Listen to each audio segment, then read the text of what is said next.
Hola, buenos días, buenas tardes o buenas noches, dependiendo de dónde se conecten. Hoy tenemos la oportunidad de platicar para The Outliers by Fresno Capital con alguien increíble que está haciendo cosas además en un tema súper importante para la región de América Latina, Nicolás Bodek de Bono. Me encantaría, Nico, si podemos empezar pues aprendiendo un poco de quién eres tú. Cuéntanos un poco de ti, de tu historia, por favor. Con mucho gusto, Pedro. Muchísimas gracias, primero que nada, por la invitación. Yo soy Nicolás Bodek, soy mexicano, tengo 29 años, vivo en la Ciudad de México. Siempre estuve apasionado por la naturaleza, por el medio ambiente, por los animales particularmente. Y pues llegó el momento de tomar una decisión y decidir qué es lo que iba a estudiar, ¿no? Al final me decanté por ingeniería en desarrollo sostenible. Tuve la oportunidad de trabajar para un startup de Y Combinator que se llama Bright, enfocada en energía solar para el sector residencial. Ahí pues tuve la oportunidad de trabajar directamente con los co-founders, con Jonah y con Pablo. Fui el primer intern de la compañía y en los 2 años que estuve, pues aprendí muchísimo, estuve rotando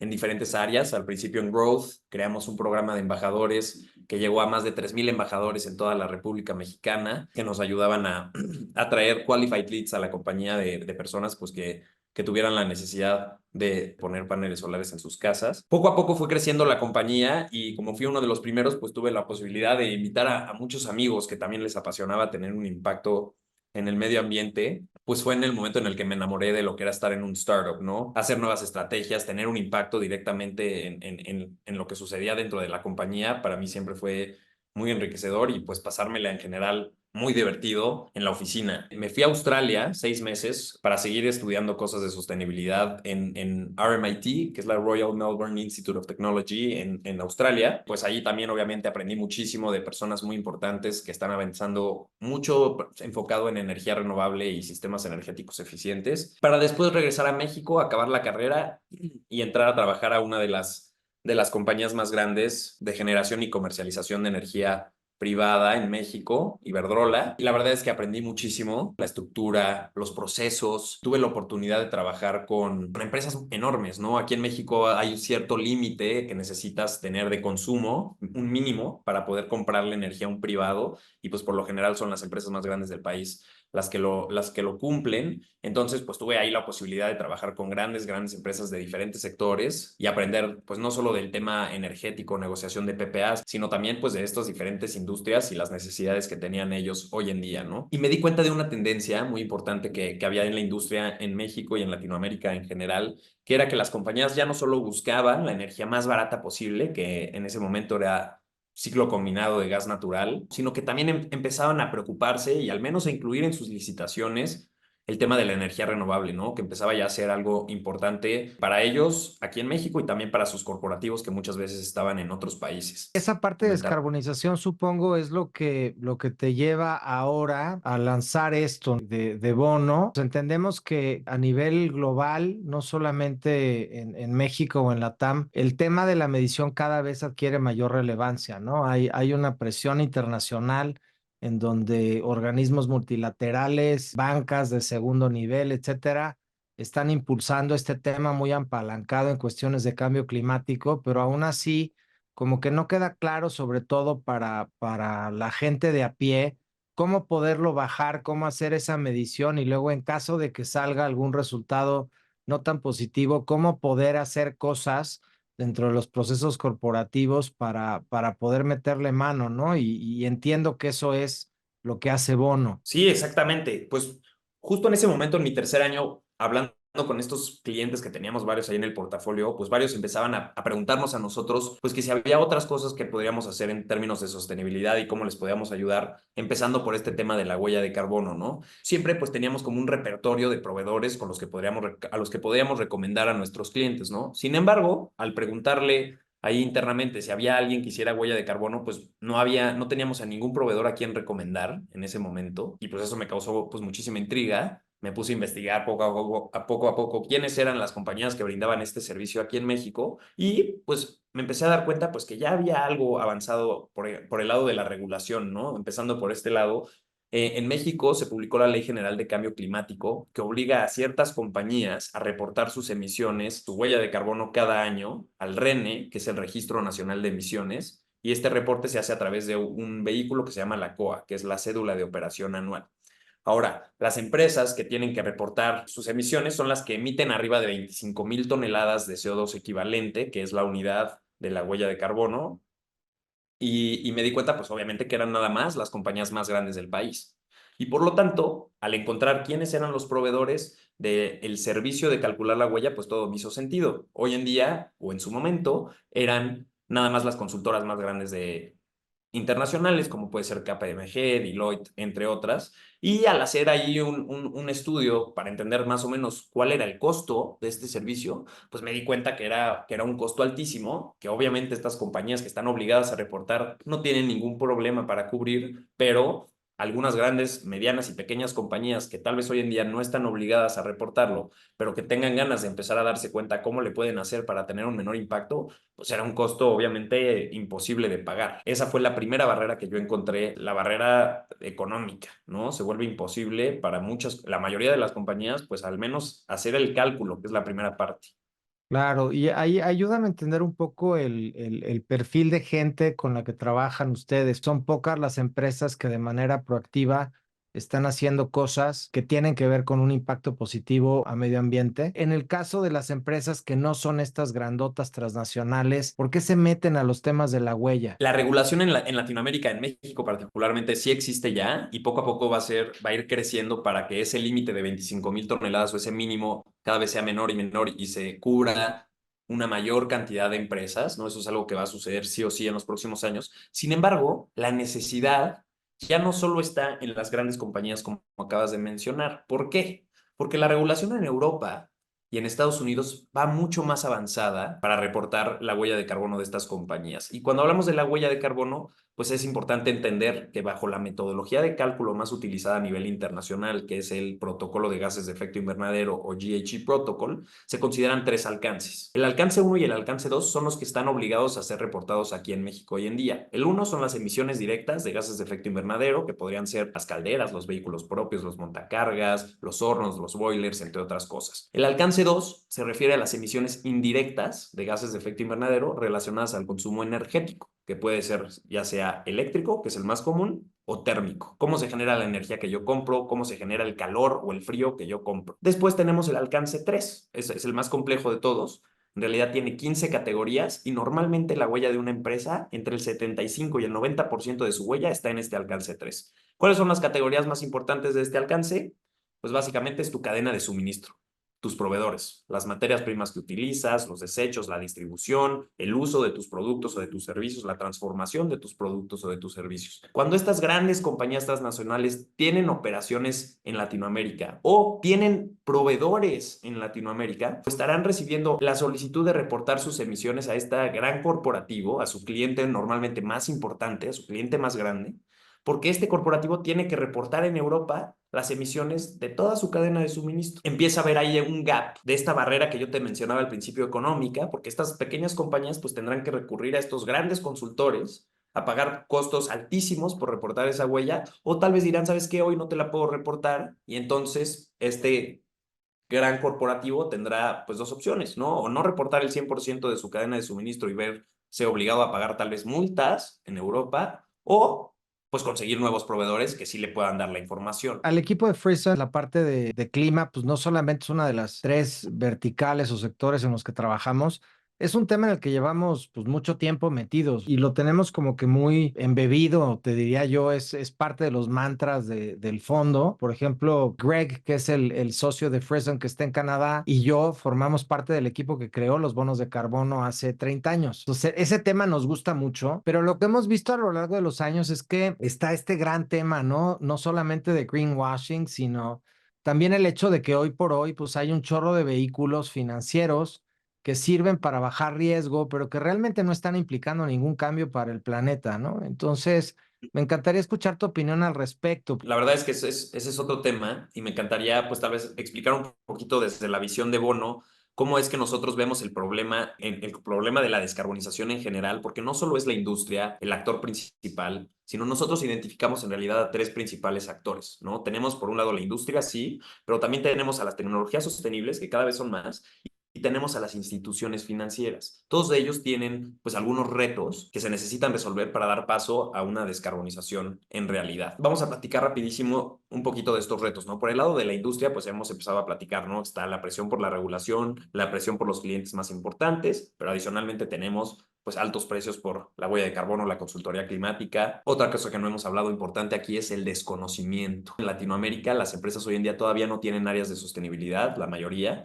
y por lo tanto pues no saben al respecto, y como no tienen áreas de sostenibilidad y no tienen conocimiento, pues tampoco tienen un presupuesto para descarbonización, ¿no? Eso por el lado de la industria. Por el lado de las tecnologías sostenibles, normalmente lo que ellos venden son ahorros todavía, como bien lo dices, las empresas todavía no tienen como ese incentivo de reducción de emisiones tan fuerte, lo que tienen, o el incentivo principal es la reducción de costos, ¿no? Pero para reducir costos, pues hay un montón de opciones que pueden hacer, desde estrategias fiscales o despedir gente en el peor de los escenarios, ¿no? Para reducir costos. Y eso, pues le da a estas tecnologías un closing rate bastante pequeño. Y finalmente, tenemos a las instituciones financieras que hoy en día ya, pues tienen presión para descarbonizar sus portafolios, pero tienen este riesgo de greenwashing porque no saben realmente qué está pasando con el capital que ellos dan. Tienen que hacer due diligence tardados, costosos, para asegurarse que el capital que le están dando a sus clientes realmente vaya a tener un impacto. Oye, y platícanos un poquito de tu viaje como emprendedor. Feliz de platicarte, la verdad es que ha sido toda una experiencia. Yo estaba buscando obviamente un co-founder tecnológico que me ayudara a desarrollar toda la plataforma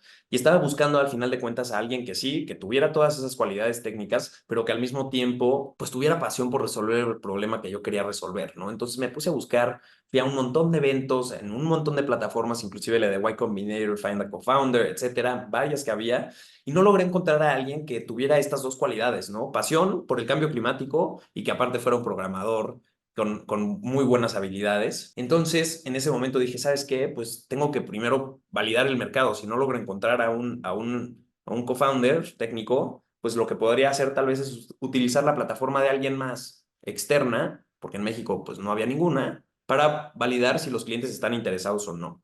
Entonces logré contactar con una empresa en Europa que ya tenía un software desarrollado, una plataforma más o menos similar a lo que yo quería construir, un poquito más limitada. Y dije, bueno, pues voy a cerrar un deal con ellos, tal vez un white labeling agreement para hacer una marca blanca que fuera su software, su tecnología, pero por afuera se viera como bono. Al final de cuentas me dijeron, ¿sabes qué? No hay que empezar con el white labeling agreement, vamos a ver si puedes cerrar algún cliente con nuestro software. Entonces empezamos a trabajar, empezamos a platicar y después de cotizarle a algunos clientes, pues logramos cerrar a un cliente muy, muy grande en su momento, que este cliente fue AB InBev, Grupo Modelo aquí en México, y ellos lo que estaban buscando, pues no era solo calcular su huella, porque ellos pues ya llevaban muchos años calculando y reportando su huella aquí al gobierno y a sus headquarters, sino más bien lo que estaban buscando era un panel de administración para su cadena de suministro, ¿no? Justamente ahí me encontré con este primer insight de las necesidades de los clientes en la TAM, que pues más bien las grandes compañías lo que necesitaban ahora era entender realmente cómo estaban parados sus proveedores y cuál era su nivel de madurez en términos de sostenibilidad. Entonces, lo que logramos hacer ahí fue convencerlos de que nos pagaran por desarrollar esta tecnología, ¿no? Que era como una plataforma nueva que necesitaban. Y en paralelo, yo llevaba ya hablando varios meses con el CTO de la empresa que estaba en Europa a lo largo de todo el proceso de conocernos, de ver si podíamos trabajar juntos o no, etcétera, etcétera. Y un día me marca este cuate que se llama Doge y me dice, oye Nico, fíjate, la verdad es que llevo 3 años trabajando en esta empresa. Tú me dijiste que querías desarrollar un marketplace también, ¿no? En su momento. Y entonces, la verdad es que pues yo llevaba buscando a alguien que se quisiera pues asociar conmigo para desarrollar y para crecer toda esta compañía. Y en ese momento le dije, ¿sabes qué, Doge? La verdad es que sí está muy padre la plataforma que ya construiste, creo que está genérica, bueno, hecha más bien para empresas en Europa y tal vez en Estados Unidos, apenas si está en inglés. Lo que necesitamos pues es una plataforma que cubra las necesidades de las compañías locales. Entonces, pues tal vez me gustaría hacerlo todo desde cero, tenemos nuestra propia tecnología y yo casualmente pues tenía un viaje a Europa para un tema personal y dije, ¿sabes qué? Pues le voy a caer a este cuate, pues para ¿No? conocerlo un poquito mejor y ver si sí o si no. Fue en agosto de 2022 que me fui para allá, unos meses después de que había renunciado, pues decidimos arrancar juntos, firmar un Founders Agreement, que le tocara obviamente el porcentaje de la compañía que se merecía, ¿no? Por desarrollar toda la tecnología. Con el capital que teníamos ya de parte de este cliente tan grande como Grupo Modelo, pues logramos financiar el desarrollo pues, de nuestra propia tecnología. Esa fue una historia muy interesante y fue como de uno de los primeros grandes pasos. Pues hoy en día ya tenemos una plataforma funcionando con 72 empresas en 7 países de Latinoamérica y eso ha sido la experiencia. Oye, y la parte de capitales, ustedes, por lo que escucho, son pues, de estos bichos raros que se han enfocado en temas de tracción, pero ¿cómo ha estado lo demás del levantamiento de capital? ¿Hubo capital semilla de parte de ustedes? ¿Todo lo arrancaron con Grupo Modelo? ¿Cómo está eso de los dineros? Como te dije, lo único que yo necesitaba para poder venderle a una empresa, pues era una página de internet y una empresa constituida. Bueno, y un branding. Yo le metí en su momento como 60,000 pesos para poder arrancar con estas cosas que eran necesarias. Y la verdad es que hemos tenido muchísima suerte de tener los clientes que tenemos, que han sido la única fuente de ingresos para la compañía hasta ahora. Empezando por Grupo Modelo y poco a poco fueron cayendo ahí clientes a través de otras alianzas, más clientes. Y sí, el año pasado intentamos levantar capital. Fue un año muy complicado para el venture capital en general, tanto para los emprendedores como para los fondos que también tenían dificultad de levantar capital de sus LPs. Sin embargo, pues logramos cerrar varios clientes o tuvimos esa suerte de cerrar clientes importantes que nos dieron a esto que le llaman el runway, ¿no? Que son meses de vida o suficiente dinero en la caja de la compañía para pagar los sueldos por varios meses. Entonces, pues ahorita estamos enfocados principalmente en esto, ¿no? Y la verdad es que ese proceso de levantamiento de capital, digo, estuvimos allá asesorándonos con varias personas, fuimos parte del Fundraising Strategy Program de Impact ABC, uno de los fondos de impacto más importantes de Latinoamérica. Y nos dimos cuenta que pues los fondos empiezan a requerirle cada vez más a los emprendedores, ¿no? Y pues bueno, ahí vamos cada vez creciendo y mejorando paso a pasito, no tan rápido, pero pues sí hemos tenido la suerte de tener un producto al menos que es suficientemente bueno y resuelve un problema real para tener clientes que nos ayuden a seguir creciendo. ¿Hacia dónde se ve el futuro del producto y de la empresa? Lo que estamos creando es un network effect dentro de la misma cadena de suministro de nuestros clientes. Las grandes compañías que contratan una licencia Enterprise, lo que quieren saber es que sus proveedores les puedan reportar tanto su huella de carbono como sus metas para poderlas alinear, como sus roadmaps de descarbonización, para asegurarse que realmente tienen una idea clara de cómo le van a hacer para alcanzar esas metas. Hoy en día estamos nosotros desarrollando una encuesta en la que los proveedores pues, pueden ir contestando estas preguntas que dependiendo de sus respuestas se crean nuevas preguntas o no, y pueden ir reportando diferentes respuestas en categorías distintas. Si miden su huella, si tienen metas, si las verifican, si tienen un roadmap de descarbonización, que puedan subir su roadmap, etcétera, etcétera. A través de la cual identificamos a todos esos proveedores que normalmente son la mayoría, que nunca han medido la huella de carbono en Latinoamérica, y les ofrecemos entonces una licencia Starters de bono para poder empezar a medir desde cero con la licencia de principiantes y que puedan entonces reportarle toda esta información de forma automática a su cliente más grande o a su cliente más importante, que normalmente representa entre el 30 y el 70% de su revenue. ¿Cómo ves tú el futuro del tema de descarbonización? Independientemente de la parte de bono, ¿cómo se ve el mercado? ¿Cómo están los tiempos?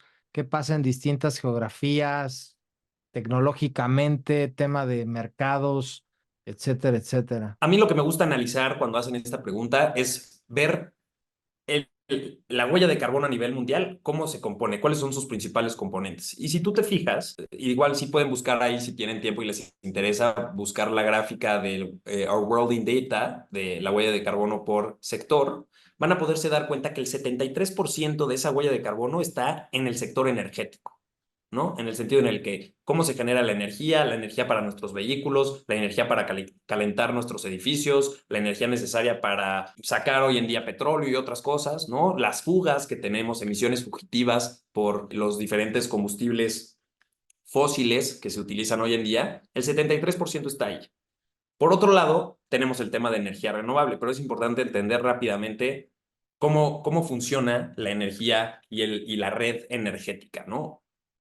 Y voy a hacer rápido una breve explicación. Para que la red energética funcione, básicamente tenemos que estar generando la cantidad de energía que se demanda en tiempo real, siempre exactamente esa misma cantidad de energía. Tiene que haber un balance.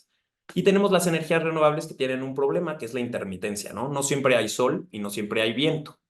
Entonces, ¿cómo podemos hacer para tener siempre un supply de lo que nos está pidiendo el mercado? Pues a través de almacenamiento, ¿no? Entonces, pues está obviamente creciendo muchísimo la tecnología de almacenamiento y el hidrógeno verde, que yo también creo que es pieza clave de este rompecabezas para lograr llegar a tener un mix energético 100% renovable.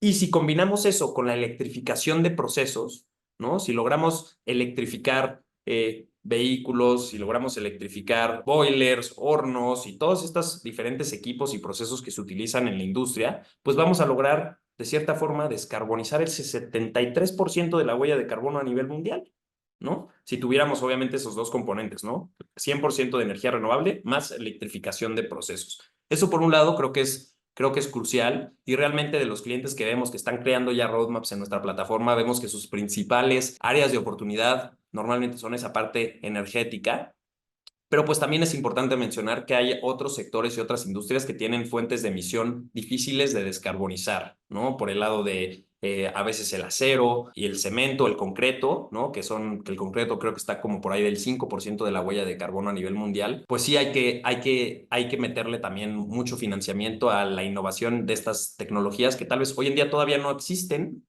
o al 100%, tecnologías para descarbonizar el 100% de la huella de carbono, pero empezando por ese tema de energías renovables, creo que es el camino.